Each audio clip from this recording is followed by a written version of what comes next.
Hi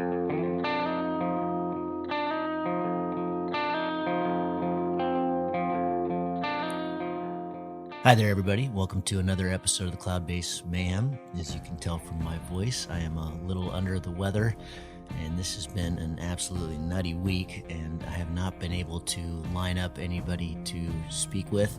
I've got a lot in the plans and a whole bunch of good shows coming your way, but we are going to go to the archives this week, both because I don't really feel like I could do an interview very well, and I don't have something lined up for you. So I'm going to let Miles pick this out. And before we get to the show, I've got a couple things that I think my voice can get through that I've been wanting to talk about. One is cloud flying, just a couple little things here that I think our community could know more about and hopefully do better with going forward. I got an email from a pilot who's a helicopter pilot down in New Zealand, very well trained, lots of hours in a heli and getting into paragliding, and has been surprised by the almost encouragement of launching into cloud and that kind of thing. He found that pretty wild because of all the training they go through in helicopters to deal with cloud, and helicopters obviously you wouldn't anyway, it's very easy to get disoriented in a cloud. This is a major thing that comes up at every World Cup I've ever been in, is cloud flying. And depending on what part of the world you're in, clouds, down in New Zealand, when they're just wispy and really not strong, not cumulonimbus clouds, maybe that's safer. But you all hear stories from, I get a lot of ex-Alps pilots on the show, and you heard Aaron's wild story of launching into cloud and landing in cloud and using his instruments to find a field in a place that had a ton of cables. Obviously, that is next level type stuff and very, very risky even for Aaron, and not encouraged. These are just stories for fun.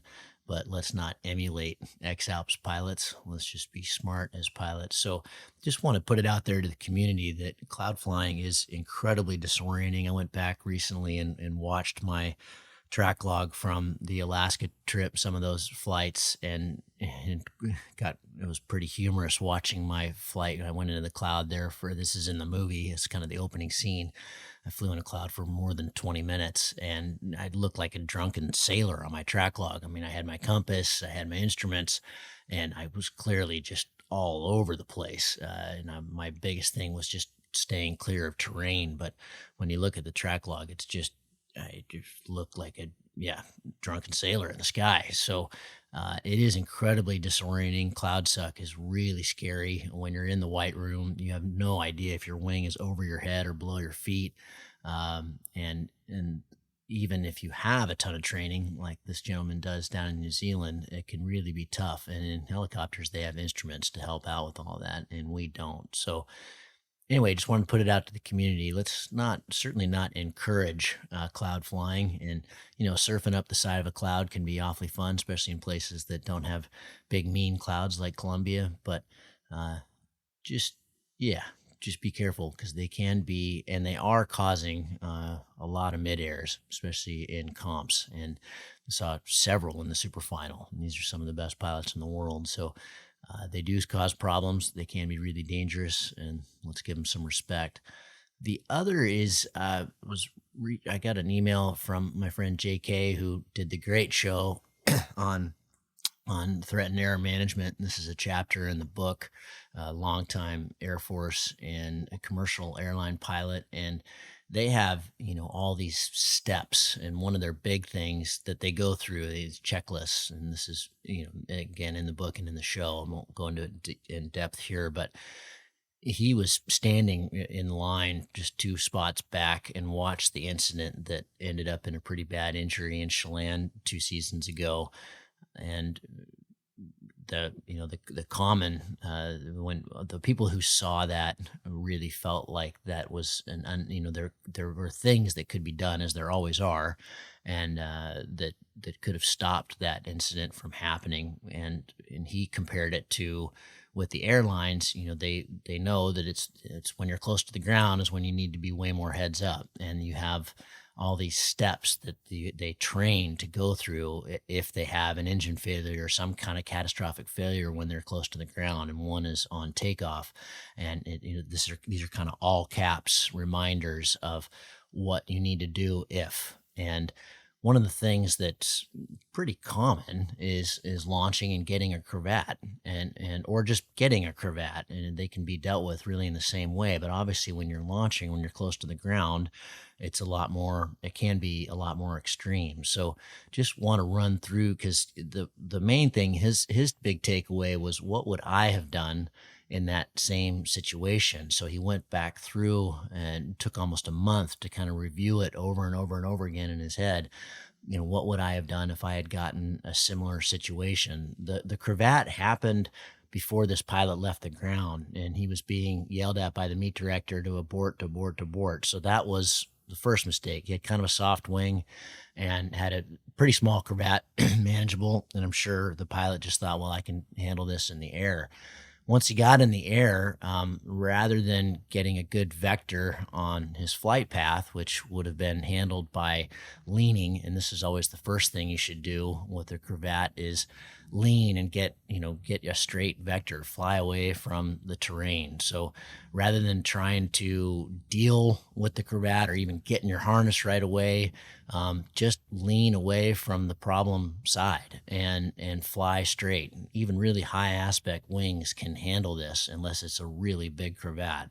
And so you can lean away. The danger is leaning away and adding a lot of opposite brake, and then that can obviously put you in a stall, depending on how bad the cravat is on the non-flying side. So, but the first thing you want to do is just, we need terrain clearance. And then I'm going to take you through his he calls it his clue bag, because this is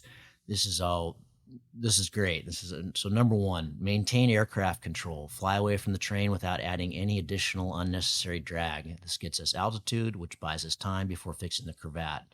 Number two, the biggest threat from a cravat is added drag, which can A, induce a turn toward the terrain, or B, induce a spiral, and C, reduce stall margins. 3, a cravat near the ground is super critical. A cravat at altitude is so much more manageable. 4, max weight shift prior to using opposite brake is super important. If you are turning toward the cravat and you don't have all your weight into the open side of the wing, you're screwing up. Drag is the big threat with a cravat. Adding to that, with unnecessary brake input, exacerbates the situation. This one I'm not sure on. I need to check on this, but it makes sense to me. To increase stall margins, consider 50% or more bar. We do that with big ears. Why not a cravat? Number 6, a cravat can be flagging or cupped. A small cupped cravat can be more drag than a larger flagged cravat. 7, if you're handed a cupped cravat, consider pulling a big ear on that side. It could end up being more material folded, but could take you from cupped to flagged. We all know that a simple asymmetric big ear is easily manageable with weight shift. You need to assess this and use pilot discretion. It may be a good move, but could also make it worse. 8, after establishing a good vector away from the terrain, work on removing the cravat. There are multiple options here depending on the severity of the cravat and altitude. In all cases, aircraft control is paramount while clearing the cravat. Turns into terrain and stalls while clearing are unsatisfactory. At times, it may be necessary to fly with one hand on both toggles, etc. Okay, this is the good stuff. Number 9, clearing your cravat. A, use the brake on that side with short, sharp brake applications. Don't stall. B, pull the stabilo line. Identifying it may be difficult if the lines are slack. Use the open side to mark the color coding. C, or just have this memorized and have done it enough and done enough SIV that you know which line is your stabilo. C, apply a big ear to the bad side and then clear that with the stabilo line. More slack lines around the cravat make the stabilo more effective in clearing it. A couple of arm lengths could be required. D, if trained and proficient and with enough altitude, spin it out. Spin entry is all that's required. Pull brake deep on the bad side until the brake line begins to go soft. Weight shift away from the spin and brake opposite to stop rotation. E, stall it out, which requires even more altitude than a spin entry. Again, must be SIV trained to be proficient. F, land with it as it is. And in this case, this pilot definitely could have done that. This cravat was quite small. Depending on how controllable the wing is, this could be a good option, especially if maneuvering simply fails to get enough altitude to try the above.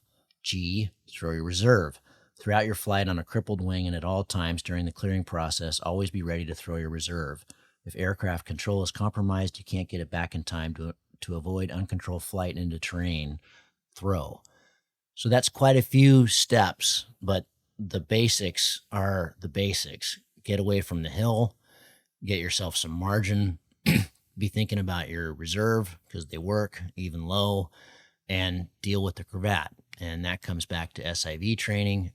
My personal favorite is the spin, but that's the more advanced. And obviously that's when you have a bigger cravat. But done properly, you lose very little altitude.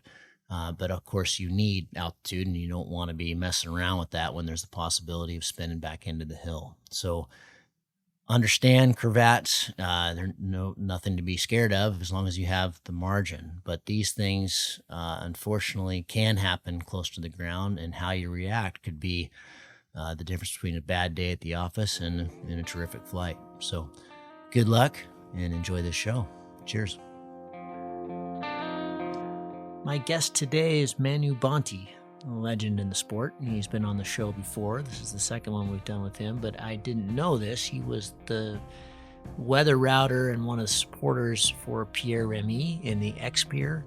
And he sent me a text right after the race, and I was, of course, glued to it for the week. An amazing race, and Pierre was actually out in front going into the end, and then Kriegel and Maxime got him. They made a couple of really nice moves, and of course Kriegel, very crazy ending, and Kriegel was able to beat Maxime against all the odds yet again. So I thought it'd be really fun to talk to a supporter. Usually we talk to the athletes, but talk to a supporter and get their take on the philosophy and the risk and how it all comes together. This was Pierre's first hike and fly race. He's of course a very famous comp pilot and really big name in the sport, but this was his first foray into hike and fly, and he got third against some pretty tough competition. So he had a great race, and obviously they had a great team. And so this is a story from kind of behind the scenes. I think you're going to really enjoy it. Cheers.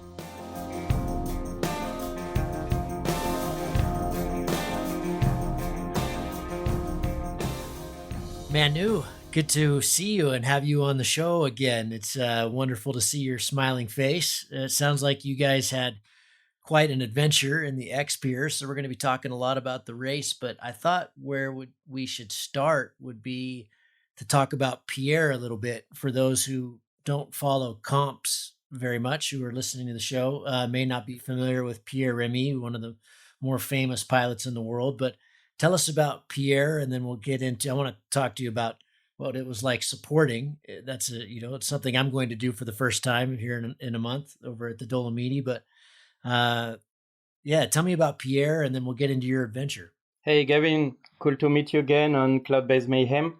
So Pierre is, for people that do not know him, was a really classic comp champion. He won the FAI awards in 2017 and PWC Super Final in 2018. And starting from that moment, he started to pay attention to those type of competition like X-Alp, X-Pier, and he started to train. So that was really 2018. He really started to physically train, for this type of comp. And he had, the ambition to participate to the X-Pier 2020, which was cancelled due to COVID issues, And here we are. He arrived in 2022 on the X-Pier. He was physically really ready, but the team was, I would say, kind of improvised. He called me a few weeks before the comp asking me if I wanted to be support. And then for the two other guys, it was pretty much the same. So we went there just to see, a little bit. But finally we had a good adventure, good sensation, and it was pretty fun.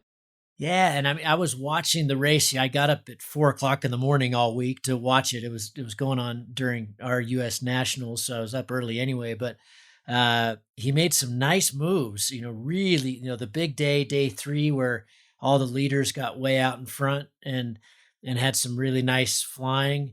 But the weather at the start was tough, and he was fast on the ground as well. Those first couple days they looked pretty miserable. Yes, the two first day were pretty miserable, and I believe Maxim did the best job, from the team. Even if at the end of the second day, Kriegel managed to make a move. But the choice of Maxim, they were a little bit better. And the third day was the very first day we could fly, and looking at the weather forecast, at that moment we believed maybe it would be the only flying day of the camp. But finally it happened that we had some other flying days. Wow. Yeah, but everybody was like, that day we must be at the right place, at the right moment. And we had a third day, a group of leaders where we had mainly Maxim and Krieger, and also they were together with Noah maybe, and Simon for sure. And so basically we had those leaders, in the front, and Pierre was a little bit behind. And we made a weather forecast and strategy. And for us, it was clear that in the high altitude, the air was quite stable until late, and it would be unstable in the lower layer earlier. So this is the reason why we did not follow them, because we arrived a little bit later in Kandanshu, and my plan was to go on the east face, stay relatively low to benefit, the instability we had. And finally, Pierre, I think it took off 2 hours before the other guys. Well, they made the first glide, then they climbed again, and then they had to wait for conditions to take off again. And at that moment, Pierre was flying for a while. We had probably, I would say, 3-4 hours. We were 3-4 hours behind at that moment. And during the flight, at one moment, we passed first. And then they had a good line. And, well, in the Peña Montanesa, we had only 6 kilometers, we were just 6 kilometers behind. But that was definitely a good move we did. And on my opinion, in this type of competition, they had no other choice, because they wouldn't wait, 3 hours to take off in the lower layers. So basically they had to go ahead, and this is sometimes you're trapped like this. And we had the same situation, but reversed. We had to wait, later on, and then they caught with us again, that was on day 5. But in some moments, you just need to do something, because the athletes, they say, hey, I'm not gonna wait. And so, of course, you choose, one option, but that later on, in another place would be better.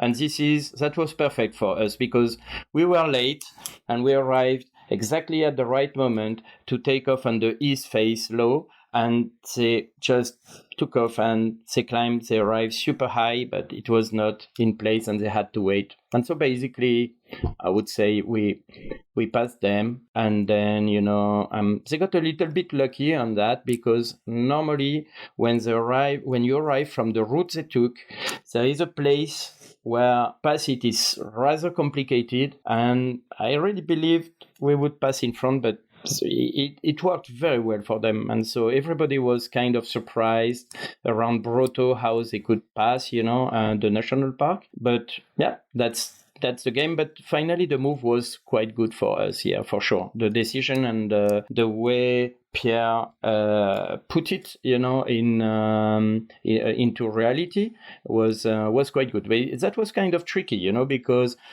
we know that to pass from the east face, to the Colorado, that would be kind of tricky. And it was actually there were 2 together, to cross, and finally one landed and Pierre managed to escape. So it was not, let's say, crystal clear it would be good, but he managed to do it, and then he was clearly in the front. So that was the first move. That was not too bad. And then as the guys, they had a good line, he was chasing them till the end, and they were putting like a crazy rhythm, and that was virtually impossible to catch up with them. I know he kept the distance, but he couldn't catch up with them. That was very intense flying. Everybody was so motivated, and yeah.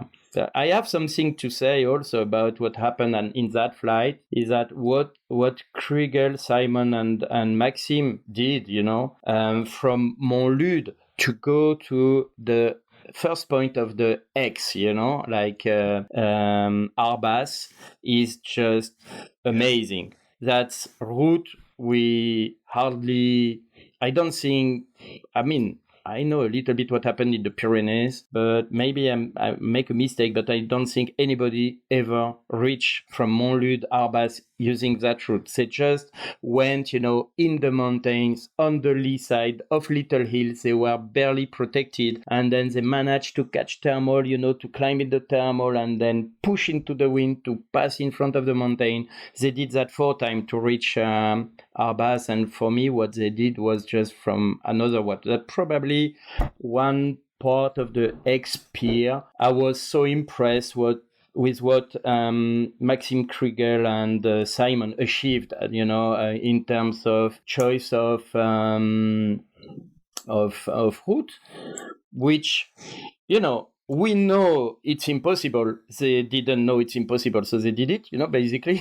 So, but it opened eyes, and we were just like, what? When I saw them, from Montlude go in direction of that south face, I just said, okay, they are dead, it's never gonna work, and then it worked 4 times. So basically, we learn, we learn from those comps for sure. I was going to ask, because you live in the Pyrenees and Pierre lives in the Pyrenees, how I've always thought that with the X Alps, the pilots who live in Europe, have a pretty clear advantage because they know it's a complicated place and they know the different systems and the valley winds and everything. And it's really important to have knowledge of a place. But when I look at the Pyrenees, it's even in many ways much more complicated. The roads never go in the direction of the route, and so the walking it looks really hard. But how important is it for the athletes to have knowledge of what the flying is like there and the fern and all that? What do you think about that? Because it is interesting that you said, Simon and Kriegel, they're doing these things that the locals would go, nah, you don't do that. Yeah. On one hand, it's good to know the place. On the other hand, when you know it, you're limited. So that's basically when you open, when you get in a place with fresh eyes and you come with your experience from other places. Basically, like the famous day, Kriegel took off from, that was on day 4. He took off from Pic du Midi. In these conditions, we never fly. Nobody flies, in France. Like we don't fly.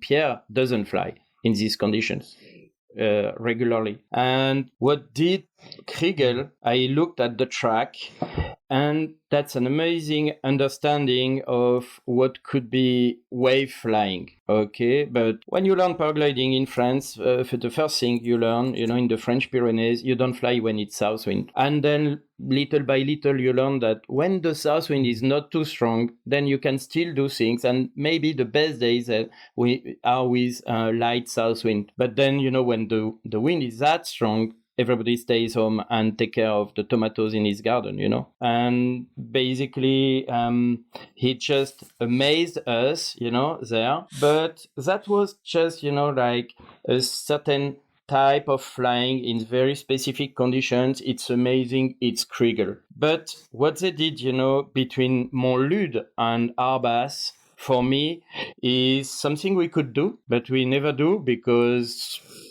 we don't believe it might work. In competition, they go that route with the strong feeling that it's the best thing to do, and actually it works. So that's as I said, on one hand, some stuff for regular conditions, but when the conditions are not regular, maybe the guys are able to invent something super special. But even in regular conditions, because that day was regular conditions, they're able to invent new routes that finally, from the dogma we have, everybody has, more or less dogma. You are not really ready in your mind to break the dogma and invent this type of solution to get from one place to another one. Pretty much they stayed on the line, which was, strategically, well, in terms of art of flying in the Pyrenees, that was kind of super weird. And they stayed on the line, shortest line, from one point to another one. And finally they managed to achieve, the task, to reach the goal. I mean, the place they wanted to reach. And following this line was, for me at least, really amazing. But Pierre, he did another route, more classic, and finally he got to the place not so long. I wouldn't say what they did was crazily efficient, because finally at the end Pierre got to Arbas just a little bit after them, and at the Peña Montanesa he had at least 6 kilometers behind. So I wouldn't say what they did was just mega efficient and then they put everybody back in the wind. But however it worked, and that already is quite amazing. This is basically my opinion. I don't remember, Manu, if it was day 5 or 6, but I was watching, and pretty much that was the day that was supposed to be 70 kilometers an hour wind at the top of the peaks, really, really, really strong southwest. And when I just got on and watched a few times, and everyone was on the ground. Maxime and Kriegel were quite close to one another. They had kind of taken a different route the night before, but they were pretty close to one another, hiking up in the Alpine. And then the next time I refreshed, Pierre was in the air and got way out in front of those guys. I mean, and I was watching his speeds, and they were fast, but they weren't too crazy. I was seeing a lot of, 55K an hour, 60K an hour. So it seemed like it wasn't too rowdy. But was that a scary flight? Was that because the forecast that day looked pretty unflyable? It looked really, really strong. And I would have thought it would have been pretty scary. The nice thing is he had a little bit of tailwind. And so, but he made a move there that was incredible. And it looked to me like he was in a position that he could win the race. That at the end, it was the end of the day. Those guys didn't fly at the end of the day, and Pierre got quite a ways out ahead. Yeah, that day was pretty incredible. The strong wind day was the day before, in fact. That the day where Kriegel took off from Pic du Midi. Well, Pierre also took off and Maxime took off. But Kriegel was the first to take off, and that was kind of hairy. The day after, this is the day we did that special move, and I'm so surprised. For me, it's just, something I don't understand, how Kriegel did not see it. For me, it's maybe, Kriegel doesn't make many mistakes. But I think that they did a mistake for sure. And for me, it was very sure it wouldn't be flyable around 3,000 meters, because the forecast, as you say, was 60, 70 kilometers per hour. And the situation for forecasting was not really comfortable, because we had two fronts, passing, the first days. It was very unstable. All the models, they were saying something different. And we were spending our time to find the good model for the day, X day, have the good model. And I had to use 3 different models during the race. I didn't use the same model, for the wind, and the same model for the instability, because, one model was better for instability, another one. And it changed, during the race. So that was really a hard work to be on the good model to make the forecast. That day I was pretty sure. Taking the route Kriegel took, he wouldn't fly. And I was pretty sure going to Castellón de Sos, we would fly. And I had absolutely no doubt about it because the day before, the wind was stronger. And one guy of the ex-peer, he passed by, which was really late, he passed by Castellón and he flew. And I had also report, from the schools in Castellón that the conditions were quite strong but flyable. I would say not flyable Right. for students of the school, but flyable for athletes, And this is basically one guy, I think, I don't remember his name, maybe a Spanish guy, but he took off, in Castellón and he flew a bit, in direction of Sauvegarde, to come back to France. At the moment, the lead of the comp was going the other way. He was trying to go to, I would say, Arbas, and the guys that were coming, from back, from Pic du Midi. So basically, I was pretty sure it would be flyable, but there is a little, very special phenomenon that happens in Castellón, is that when you have southwest wind, in Castellón is southeast. Not for long, as soon as you fly a little bit, then you are again in the southwest flow. But in the lower layer, it was super clear in the airgrams that below 2000 meter, the wind was not too strong. And we have also, I would say, a wind central, a wind weather station at 2,400 meter, on top of Castellón. And I had, the history of that station. I was looking at the history, and I know this weather station is a Venturi. So when we have south wind, it always, overrate, the wind. And I knew it was flyable for Pierre, the day before. And so that day, even more flyable because the wind was forecasted weaker. But at 3,000 meter, it was super strong for sure. And when I saw Kriegel going in direction of Gourblanc, then I said, wow, that's our chance, And at that moment, it's always so complicated to take the decision because you have Kriegel going one way, you have Maxime following another route, but finally the same strategy. And you say to the guys, okay, we'll do something totally different. And then the guys are like, hey, are you sure? But yeah, we did it. It worked. And at the end of the day, we had 33 kilometers. We were, I would say in the morning, we were probably 5 hours or 6, behind Kriegel. And at the end of the day, we were 33 kilometers in front of him.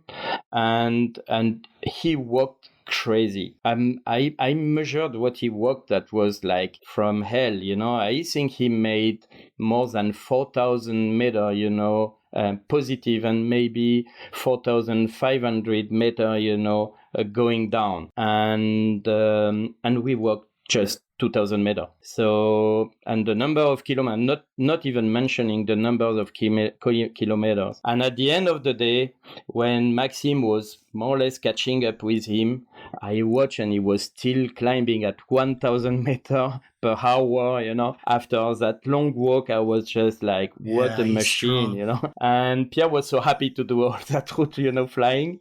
And he validated, the stuff. And we were so happy to have 33 kilometers, to be 33 kilometers in the front, but I was pretty sure it wouldn't last much because they were sleeping high. The southwest wind was quite strong. I really believe they could take off early and fly in our direction kind of far away, but I never imagined they would get to Torre del Ori that high. I really believe maybe they land, at the foot of Torre del Ori, and maybe they have to walk up 1,700 meters, to get to the takeoff. But actually, that was crazy because Kriegel and Maxime, they managed, to soar the mountain. Then there is a big valley to pass. They arrived on the mountain. They managed to climb a little bit. And then if you look with a glide ratio of 12, from that mountain, you arrive at the foot, and they arrived almost at the top, And when they arrived at the place Pierre was, finally, they couldn't climb. They had to land and walk. So it was impossible for Pierre to take off early. If he would have taken off early, he would have bombed out, and then you lose everything, So basically, I was kind of happy that he landed at the bottom of that mountain the day before. So he had to walk up the mountain, because if he landed at the top, he would have said, okay, I go. I couldn't have kept him here. So that was good to have him, walk a while, not to arrive too early on the top. And when he arrived there, he looked at the condition. He said to me, yeah, it's not too good for the moment. And we knew the guys already took off. They were arriving. I said, okay, let's wait and let's fly with them anyways. If we go alone, we just take the risk to bomb out, and anyways they will catch up with us, later. And it was also the problem of the CTR, the airspace of La Seu d'Urgell, which makes you need to go in the back. So if you don't have a minimum of instability, and you cannot go. My forecast was the instability would be good around 10:30, 11, and in fact they managed to escape at 10, but it was like 30 minutes before, but they managed, to climb just a little bit, playing the game, the three together. They managed to do it. One pilot alone, on my opinion, even at 10, would have been super complicated to reach, the mountain range in the back and keep on going, pass by, Andorre, and finally they nailed the turn point super early. It was, I don't remember, 12:30 or something like this, and that was really amazing, how they managed to fly so fast between Torre del Ori and the Cerdagne. Manu, what were the different roles on your team? It sounds like you were in charge of the weather, but you said there was 3 supporters. Is that right? And how did you? Because it sounded like the team came together kind of late and was improvised. I know how much goes in. There's a lot to do when you're supporting an athlete. How did you divvy it up? Who was doing what, and what would you maybe change if you had the opportunity to do it again? What I would, well, the team was 4 people in total, with Pierre and 3 people. 2 guys, they were on the field with him. Okay. The 2 guys on the field, they were quite strong, in running and walking in the mountains or on the flat also. One was more specialist of flat, and the other one is really comfortable, in the mountains, climbing mountains, is quite strong. And so basically they would switch, all the time. But Pierre barely got alone, to walk. They were, all the time, supporting him on the field. And that was good for the mentor of Pierre to have one guy, running with him almost all the time. My job initially was to provide a weather forecast in the morning and another one at night. But finally, I was in front of my computer from 5 a.m. to midnight, because the situation was so complicated, so unstable, that it was really important sometimes to update information during the day. And finally, it happened that I was giving also, that was also in the deal at the beginning, I had to give my opinion on the strategy. So at the beginning, I was just, giving an overlook, and at the end, I was a little bit more, present, on the strategy. But what we would change, I think, in terms of team, we would just change nothing, because that was an excellent team. Pierre was super ready physically. The 2 guys on the field, they did an incredible job. That's Nicolas and Mathieu. And finally, I didn't do too bad, on the strategy and the weather forecasting. So we did quite a good job together. Maybe we could just, like, there was some communication problem, localization problem we should work on. And also, I just realized, talking with some friends of mine like Antoine Girard, that they have developed a full set of tools, to figure out what is the best way to take, if it's flyable, just glide down, or if it's not flyable, you need to walk all the way, blah, blah, blah. And so this would have eased clearly my working load.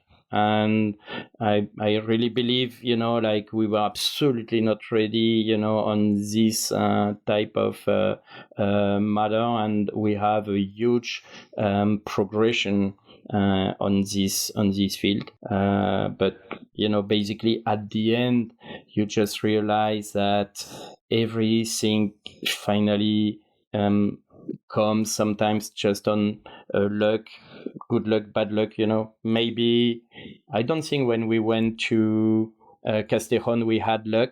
I don't believe this, but probably when on day 3 we decided to choose the east face, and the fact that Pierre managed to climb again, on the Colorado, this was probably luck.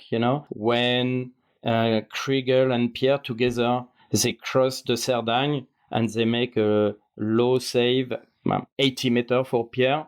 So this is sometimes, luck and, talent, of course, but sometimes you're grounded. And decision, you're a little bit too much on the right, on the left, you're grounded. And so basically, this is it. The fact that, at the end, this epic conclusion we had, with, the 3 guys, and what happened on the Canigou and everything. So sometimes, you put a lot of things, together, and it relies more on being at the right place at the right moment, and sometimes it's just a question of luck. Sometimes you're late and you arrive somewhere and poof, it works. And so, and that's but in terms of improvement, we have a large room of improvement on the tools. I believe the team itself was naturally ready, and it works super well, in the field, and they had a super good time together. They enjoyed, and me behind my computer, I had also, a kind of fun. So we enjoyed, the adventure.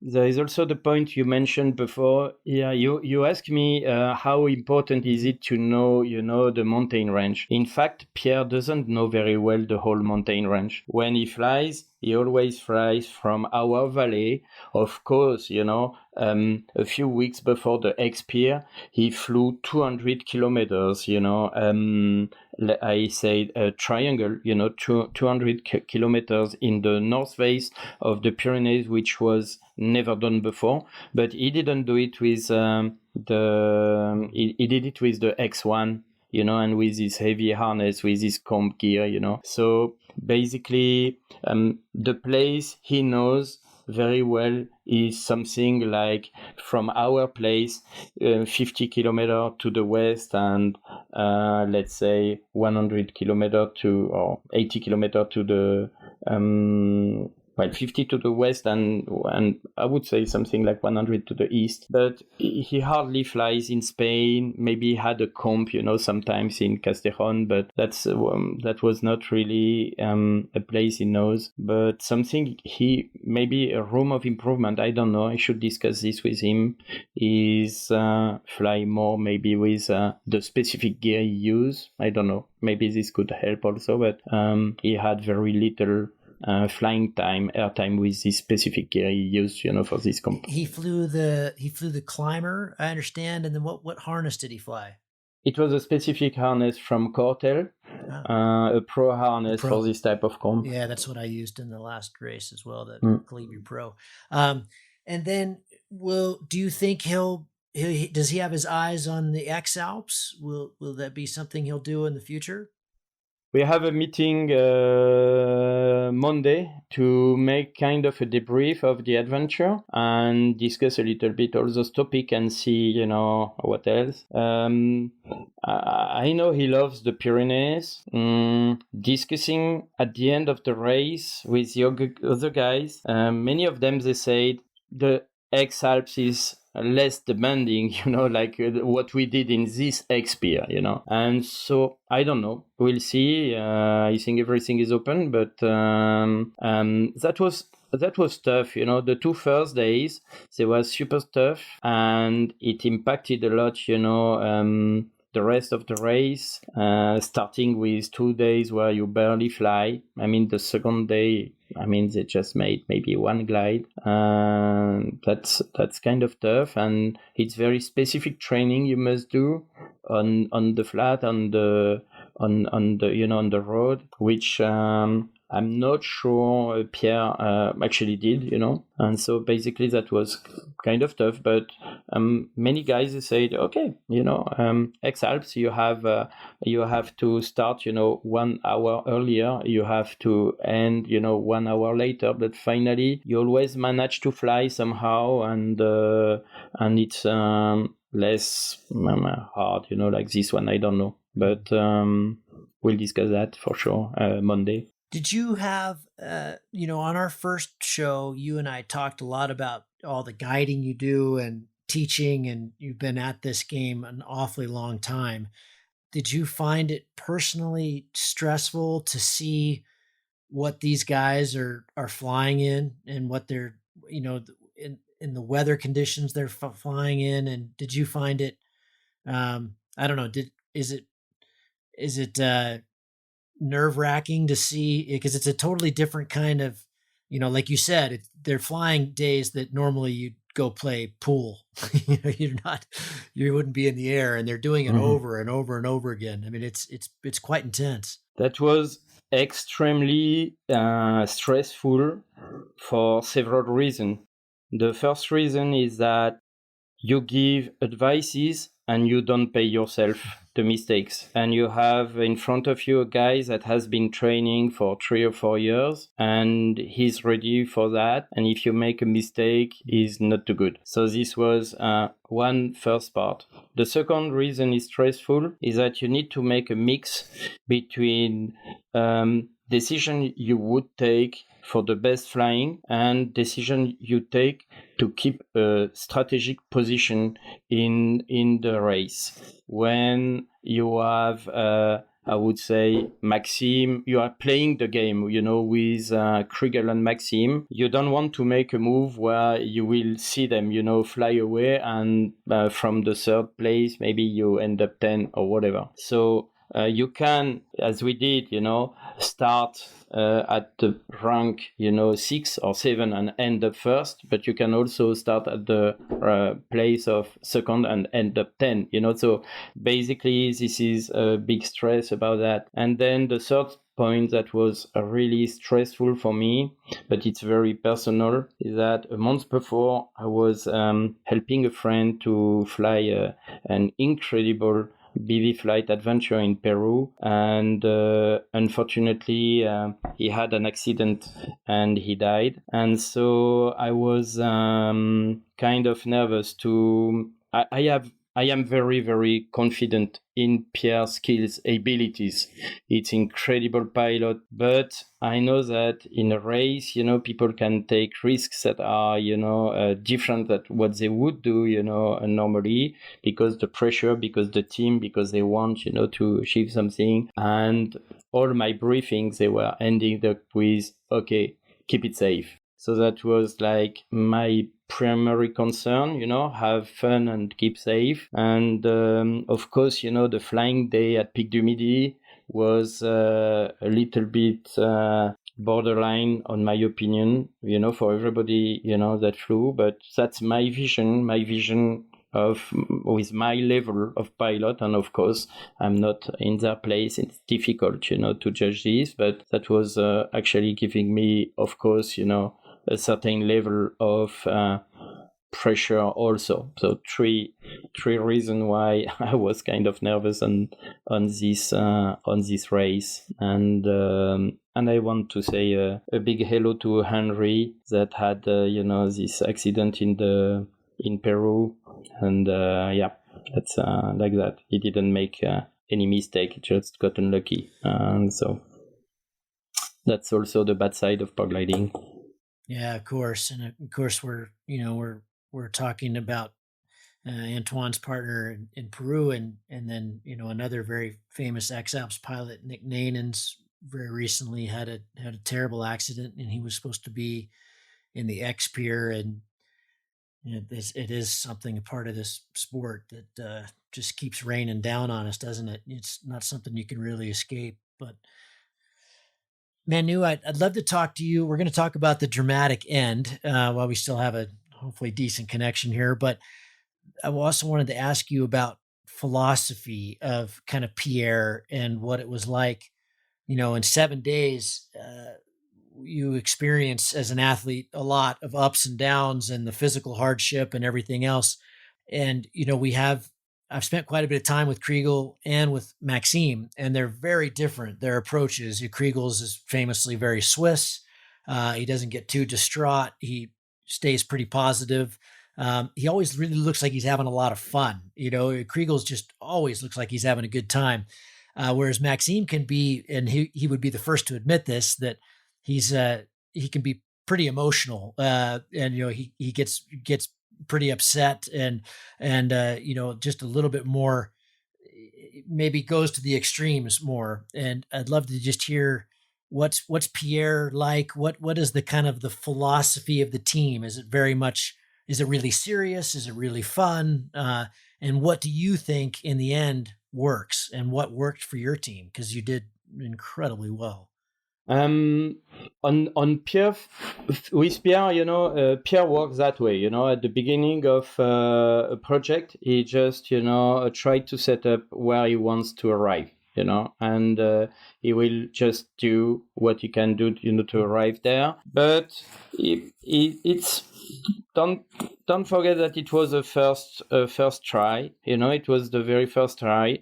We never trained before. We never went, one weekend, together, to train or do something. The first day they really did something together was the first day of the camp. So basically, we were kind of relaxed. And as you were talking about philosophy, and this is exactly what I was asking regularly to Pierre, like, what is your philosophy? Because basically in every decision you take, you can either say, okay, I am a gambler and I like to try something and maybe become first, or I want to secure my position. So basically in terms of strategy, it's really like, what is your mood? What do you have in mind?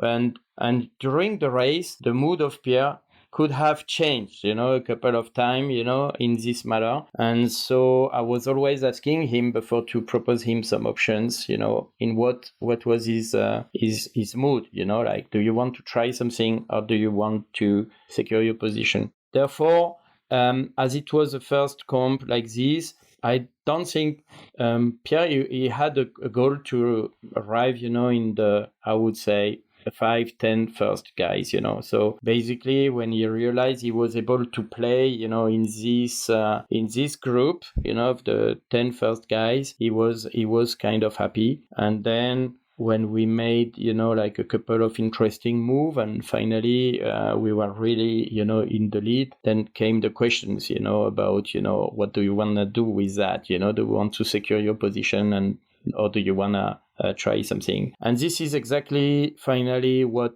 happened at the end.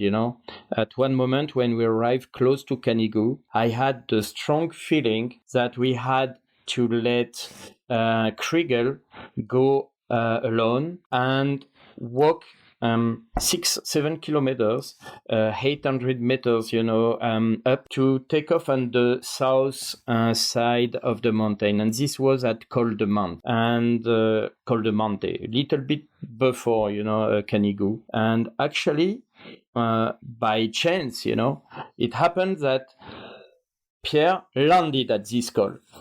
And I was like, at that moment, I was really focused on, I should tell him to land here and go past this mountain on foot and take off on the other side. But I was not sure it was very takeoffable. I was not sure, he would get, super good conditions. However, my soundings were telling me they had, like 500 meter more ceiling and more, instability on the other side of that mountain than going on the north side of the Canigou. And at that time, you're second, you have Kriegel just a little bit in front. You have Maxime in the back, and it's so hard, to take a decision that would be totally different. And so that was once again the question, what do you want to do? And at that time, I think you must be super strong to take this type of decision, believe a lot in yourself, to try that. And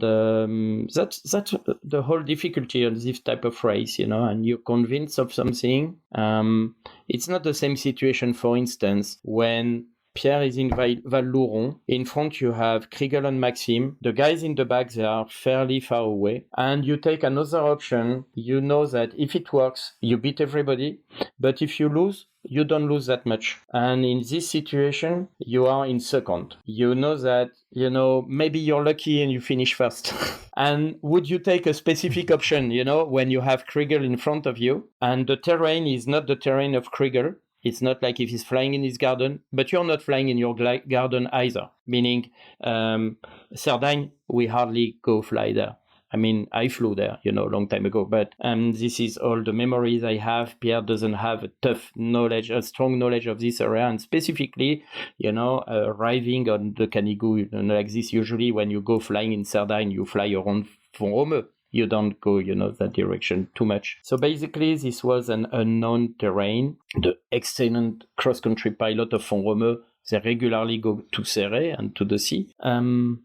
It's not so often either, but we didn't have the knowledge. And so at that moment, we decided, to follow Kriegel. And then Maxime arrived. He got a little bit better thermal. He arrived a little bit higher, on that ridge of the Canigou.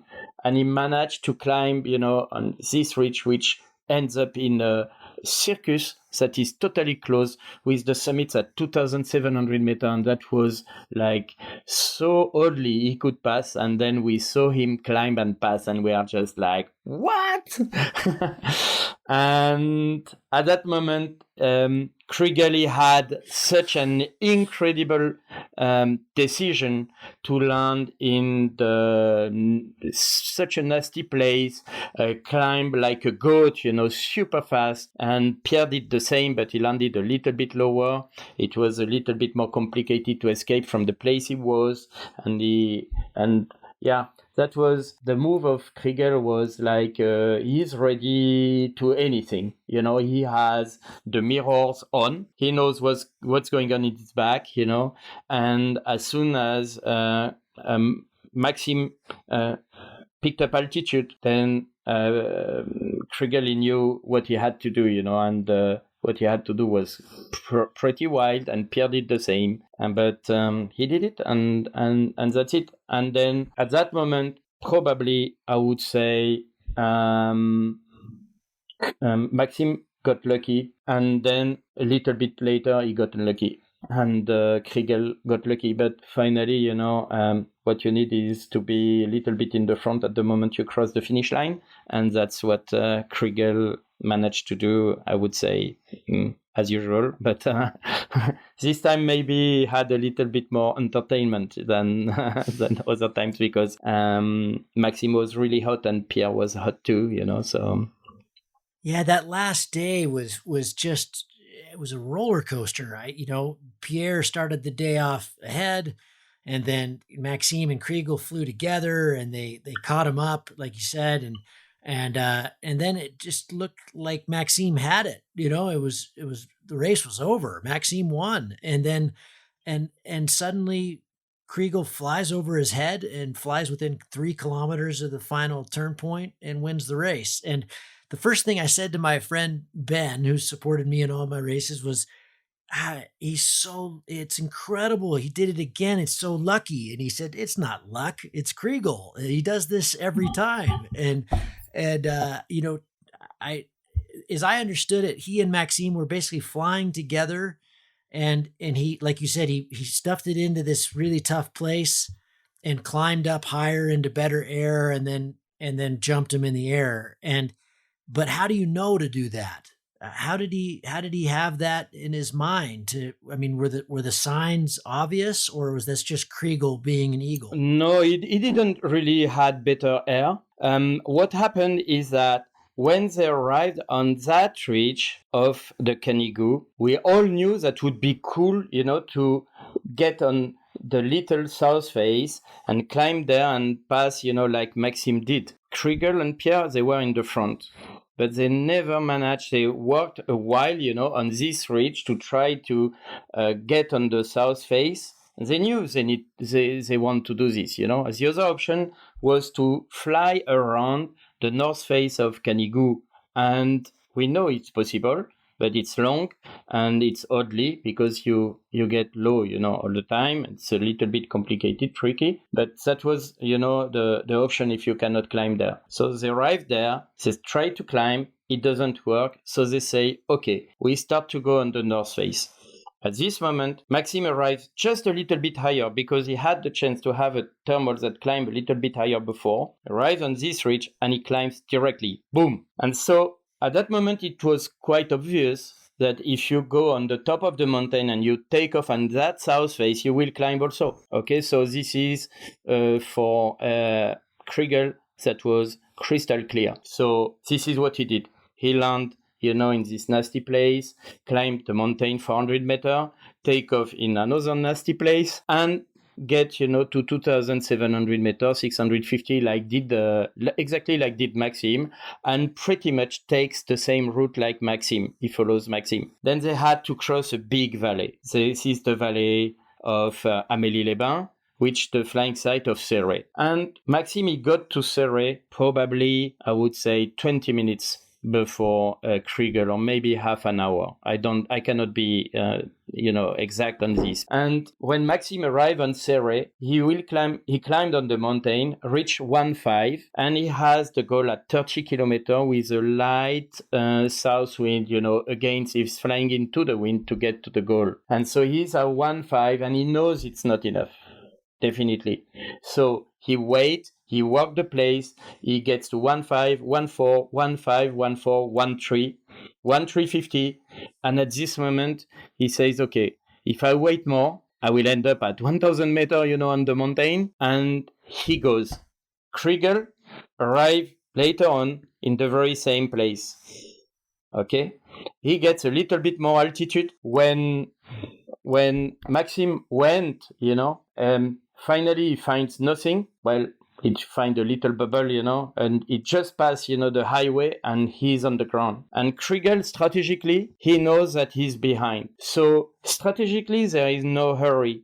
Pierre is far in the back. He has Maxime in front of him. If he goes for a glide, maybe for sure he gets to Maxime, a little bit behind him, and then he has to race like crazy, maybe beat him, on the running. But Maxime is quite good in running too, so basically it's not sure he will get him. So he wait, and then at one moment he goes. He has a little bit more altitude than Maxime, maybe he has 200 meters more. And in my opinion, there is a north wind passing the little col where you have the highway that is entering, the south face. And when Maxime, he went a little bit lower, then he got pretty much caught in this north airflow. And Kriegel, basically, he flew above that tube.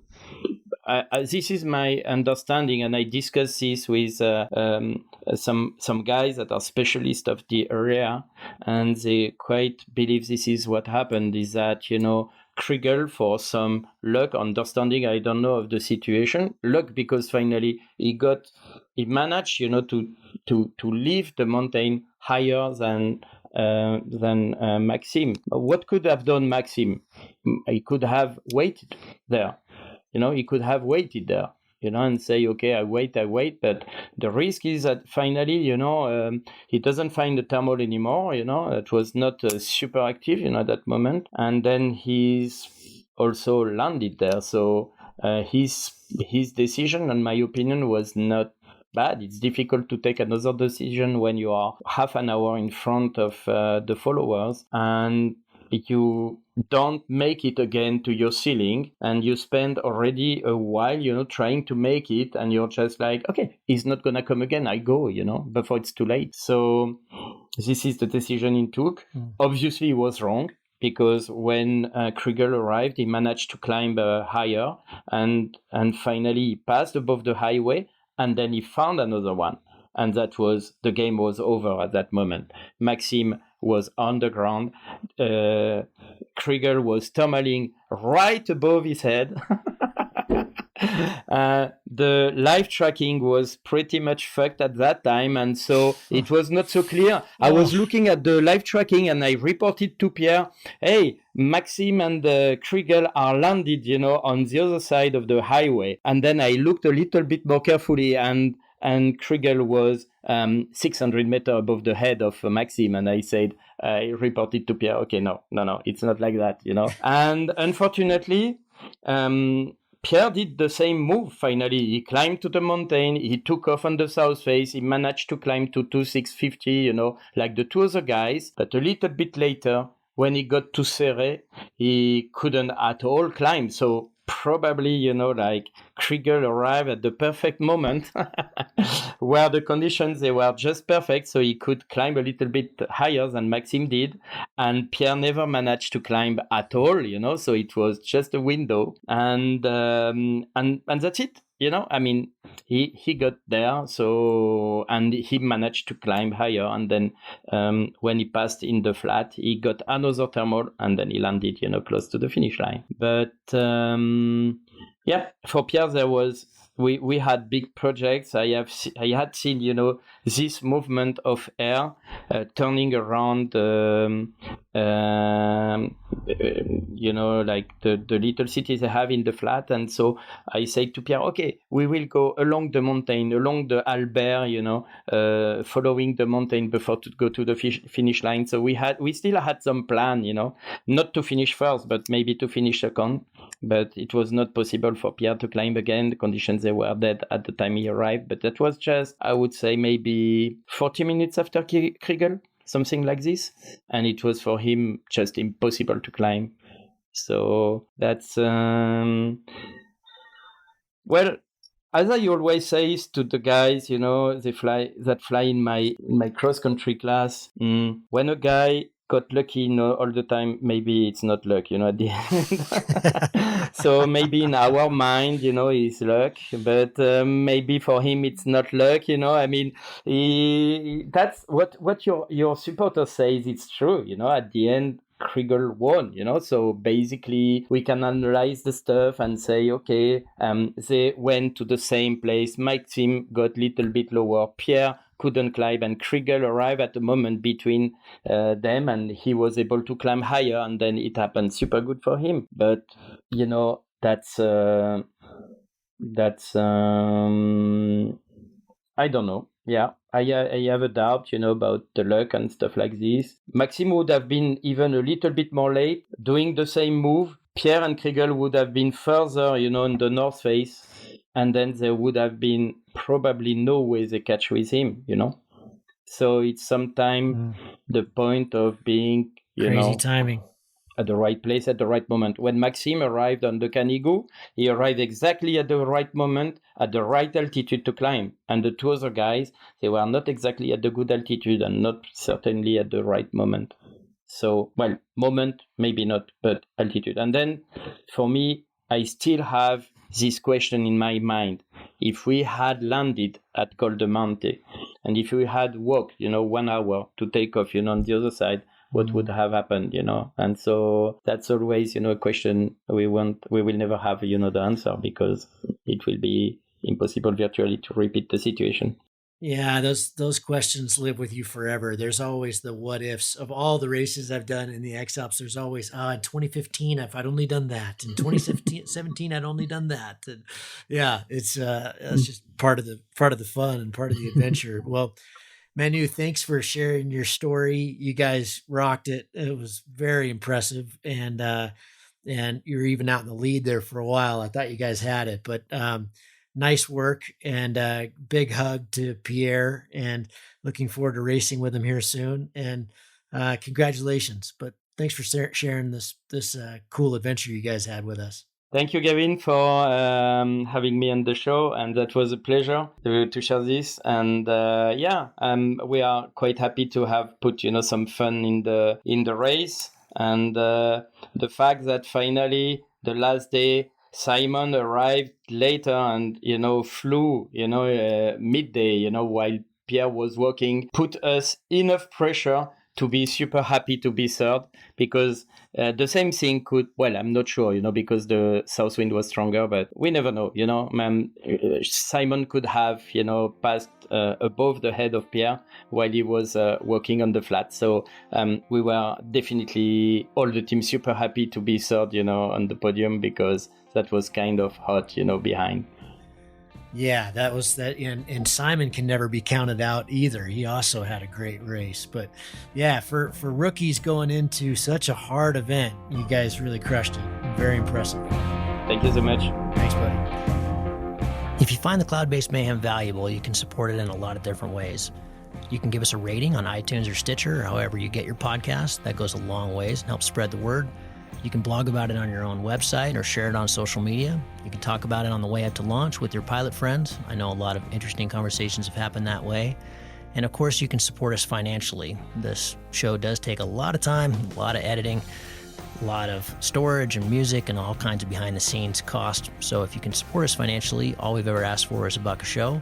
And you can do that through a one-time donation through PayPal, or you can set up a subscription service that charges you for each show that comes out. We put a new show out every 2 weeks. So, for example, if you did $1 a show and every 2 weeks, it'd be about $25 a year. So way cheaper than a magazine subscription, and it makes all of this possible. I do not want to fund this show with advertising or sponsors. We get asked about that pretty frequently, but for a whole bunch of different reasons, which I've said many times on the show, I don't want to do that. I don't like having that stuff at the front of the show. And I also want you to know that these are authentic conversations with real people, and these are just our opinions, but our opinions are not being skewed by sponsors or advertising dollars. I think that's a pretty toxic business model. So I hope you dig that. You can support us. If you go to cloudbasedmayhem.com, you can find the places to support. You can do it through patreon.com/cloudbasedmayhem. If you want a recurring subscription, you can also do that directly through the website. We've tried to make it really easy, and that will give you access to all the bonus material, little video casts that we do, and extra little nuggets that we find in conversations that don't make it into the main show, but we feel like you should hear. We don't put any of that behind a paywall. If you can't afford to support us, then just let me know and I'll set you up with an account. Of course, that'll be lifetime, and hopefully you're being in a position someday to be able to support us. But you'll find all that on the website. All of you who have supported us or even joined our newsletter or bought Cloud-Based Mayhem merchandise, t-shirts or hats or anything, you should be all set up. You should have an account, and you should be able to access all that bonus material now. Thank you so much for listening. I really appreciate your support, and we'll see you on the next show. Thank you.